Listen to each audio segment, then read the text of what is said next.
નમસ્કાર.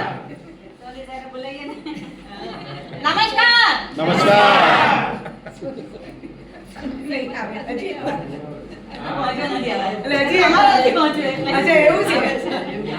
એકચ્યુઅલમાં નવા ડિસ્ટ્રીબ્યુટર માટે પણ ખાસ કહેવાનું કે તમારી એનર્જી જે પણ લોકો શેરિંગ કરે છે, ભલે કે 500 થી લઈને 5000, 5 લાખ, 50 લાખ કે 5 કરોડ, પણ તમારી એનર્જી તમે આપશો ને તો જે શેરિંગ કરશે ને એની એનર્જીમાં અનેક ગણો વધારો થશે. અને અહીંયા બેઠા હોઈએ ત્યારે પોતાની જાતને થોડુંક ઓછું કરીને જાણવું, કારણ કે હજુ આપણે જે મિતેશ મહેતા સર પહોંચ્યા છે ને એ રસ્તે પહોંચવાનું બાકી છે.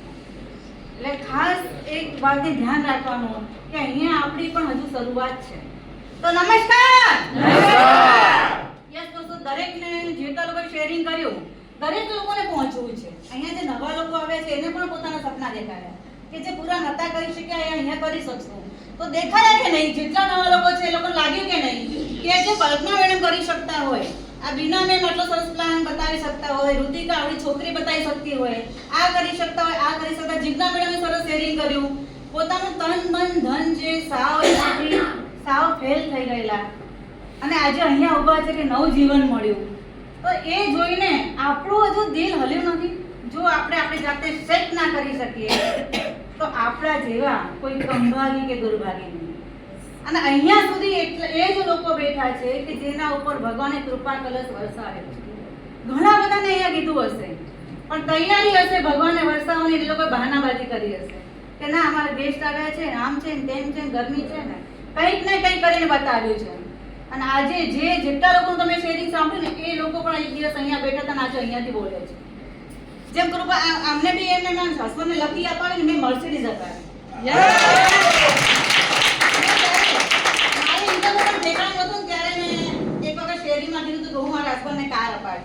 ત્યારે ભરત સાધુ સર બોલ્યા હતા કે ખરેખર બોલો છો?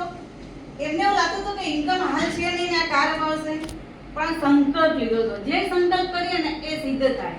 પણ હંમેશા કોઈ પણ વસ્તુની અંદર એક વસ્તુ બહુ આડી આવે આપણને. કરવું બધાને હોય, અહીંયા જેટલા બેઠા છે ને બધાને કરવું છે, પણ એક જ વસ્તુ આવે, આમાંથી આપણે બહાર જ નથી આવી શકતા. પણ લેવી તો છે, કરવું તો છે, પણ સેટિંગ કરવું પડશે. પણ હસબન્ડ ના પાડશે તો લેવી તો છે, પણ વાઇફ ના પડશે. હસબન્ડ આવી બેઠા તો પણ લેવી તો છે, પણ વાઇફ ના પડશે, પણ છોકરા ના પડશે. પણ કદાચ લઈ લઈશું ને પ્રોડક્ટ રિઝલ્ટ ના આપે તો ઇન્કમમાં જો પહોંચી નહીં શકીએ તો ઘરના બોલશે. આ પણ છે ને એ જ આપણને આગળ નથી આવવા દેતો. જ્યારે હું આ ચેર ઉપર બેઠી હતી ને ત્યારે મારું દિલ દિમાગ બધું શેક થઈ ગયું, હલી ગયું હતું. મેં તો જો આ લોકોને પણ ભગવાન એ હાથ, બે પગ, બે આ કાન જેટલું એમને આપ્યું છે એટલું મને આપ્યું છે. આ લોકો આગળ આવી શકતા હોય તો હું પણ આગળ આવી શકું છું. અને એ દિવસથી મેં કશું જ જોયું નથી, બ્લેન્ક થઈને ડિસિઝન લીધું કે એક દિવસ આરતી સોની પણ અહીંયા બોલશે. હું હંમેશા માટે ના પાડતી હતી કે ક્યારે એટલે શેક થયું ને એટલે મેં ડિસિઝન લીધું કે આવી સરસ ઓપોર્ચ્યુનિટી, આટલી જે કિંમતમાં જે કીટ મળે છે તો કાંઈ જ ના કહેવાય. જો બ્યુટી પાર્લરનો બિઝનેસ કરવો હોય ને તો પણ નાની મોટી અમાઉન્ટ જોઈએ, એના કરતાં તો બહુ ઓછી છે. આપણા સપના કરતાં આની કિંમત શું છે? આપણા સપના બહુ મોટા છે, નાનપણમાં જોયા છે, આપણા ફેમિલીને બતાવ્યા છે, બહુ બધા સપના બતાવ્યા. એની જોડે આ કીટની કિંમત શું છે? કંઈ જ ના કહેવાય. એટલે પણને કાઢી નાખવાનું. અહીંયા ચોકડીમાં જો દોસ્તો આજથી જ કે ક્યારે પણ હું પણ નહીં લઉં. અને બીજું, જેટલા લોકોને હું જ્યારે અહીં બેઠી હતી ને, હું 3 વસ્તુથી અહીંયા આગળ આવી છું. મારું હૃદય શેક થઈ ગયું, હલી ગયું, મન દિમાગ બધું હલી ગયું હતું. અને બીજું, બ્રેક કર્યું. મેં ડિઝાઇન શું બ્રેક કરી? મારી માન્યતા જે પૂર્વધારણા હતી કે નેટવર્ક માર્કેટિંગ તો કરવાનું જ નહીં, ડાયરેક્ટ સેલિંગ પ્રત્યે એટલી બધી નફરત હતી. જો કોઈ ભૂલે ચૂકે પણ મારા ઘરે સમજાવવા આવે ને, હું કિચનમાં હોઉં ને, રોટી બેલતી હોઉં ને, અને મારા હસબન્ડને કોઈ પ્લાન સમજાવવા આવે ને તો મારા હસબન્ડને કિચનમાંથી ના પડો કે આપણે પડવાનું થતું નથી આની અંદર, આપણે કરવું જ નથી ને કશું. અને છોકરાઓને પણ એવું કેવું કે નાનો મોટો બિઝનેસ કરી લેવાનો બેટા, નાની મોટી જોબ કરી લેવાની, પણ ડાયરેક્ટ સેલિંગ કંપનીમાં તો નહીં જ કરવાનું. આવી શીખામણ આપતી હતી. અને એ જ આપતી સોની. જો ક્યારે કોઈ ચડી ગયું ને મારા ઘરે તો એમ કહું કે લુખ્ખા લોકો આવી ગયા પાછા.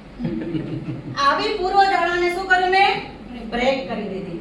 અને બ્રેક કર્યા પછી રીમેક થયું. રીમેક એટલે મારું ચિત્ર અત્યારે આખું અત્યારે અલગ જ છે. મેં પોઝિટિવ ડિસિઝન લીધું, શરૂઆત કરી દોસ્તો. જોતામાં આજે ઘરને સાચવતા ફેમિલી, પરિવાર, સાસુ સસરા બધાને સાચવતા વ્યવહારને સાચવતા આજે આરતી સોની એક સિમ્પલી હાઉસવાઈફ જે નાનું મોટું કુર્તીનું ઘરેથી કરતી હતી, ચાદરનું ઘરેથી કરતી હતી, જ્વેલરીનું ઘરેથી કરતી હતી, એ જ આરતી સોની નેટવર્ક માર્કેટિંગમાં એન ખબર નહીં. અને આજે પણ હું શીખું છું, આજે મારી પાપા બગલી છે. એ આરતી સોની બિલીવ કરી શકીએ આપણે કે એ આરતી સોની 4 કરોડથી વધારે ઇન્કમ, 4 કરોડથી પ્લસ ઇન્કમ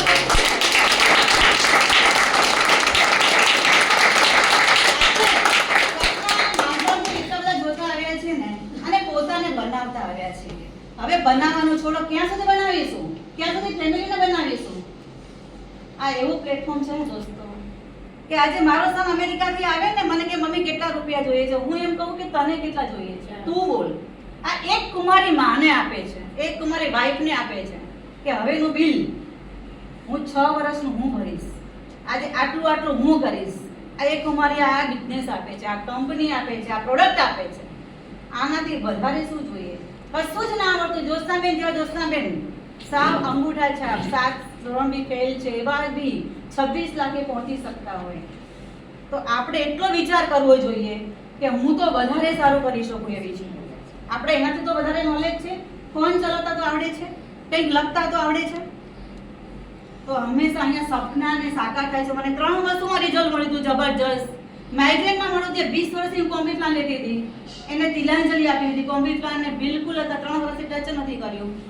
સેકન્ડ વાળું હિમોગ્લોબિન 8% રહેતું હતું. અહીંયા આમ ઘણી બધું ઊભી હોય તો આમ ચક્કર આવવા મળે. એ જ આમ જોયા હોય ને તો માયા કાંટલે માટું ઉડાડવાની હોંશ ના હોય, એ આરતી સોની.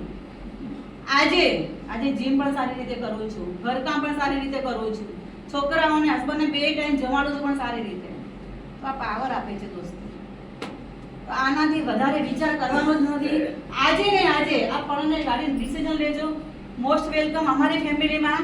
અને ક્યાંય તમે અહીં બધું શીખવાડવામાં આવે છે, કોઈ પણ બિઝનેસમાં શીખવાડવામાં આવતું નથી કે તમે આવી રીતે કરો. બીક લાગે કદાચ મારો બિઝનેસ ચોરાઈ જશે તો, એ શીખી જશે તો, મારાથી આગળ થઈ જશે તો. અહીંયા તો ખુશ થઈએ છે. આપણા કરતાં પણ જો આપણી ટીમે વધારે ઇન્કમ કરી હોય તો ખુશ થઈએ કે વાહ, શાબાશી આપીએ. કાર છોડાવીએ તો શાબાશી આપીએ, એને કહીએ કે તું હજુ પણ આગળ વધ. આગળ વધારવાનો બિઝનેસ છે દોસ્તો. ટીમ ને ટીમ વર્ક, પરિવારનો બિઝનેસ છે. આજે મારી ટીમમાં એમ કે ને નિમિષાબેન હમણાં શેરિંગ કર્યું, ઘણા લોકો શેરિંગ કર્યું. ઈવન એવું નહીં, મારી ટીમ, હું ટીમ ઇન્ડિયાને માનું છું. આની ટીમના છે, આની ટીમના છે એટલે કોઈ મતલબ નથી.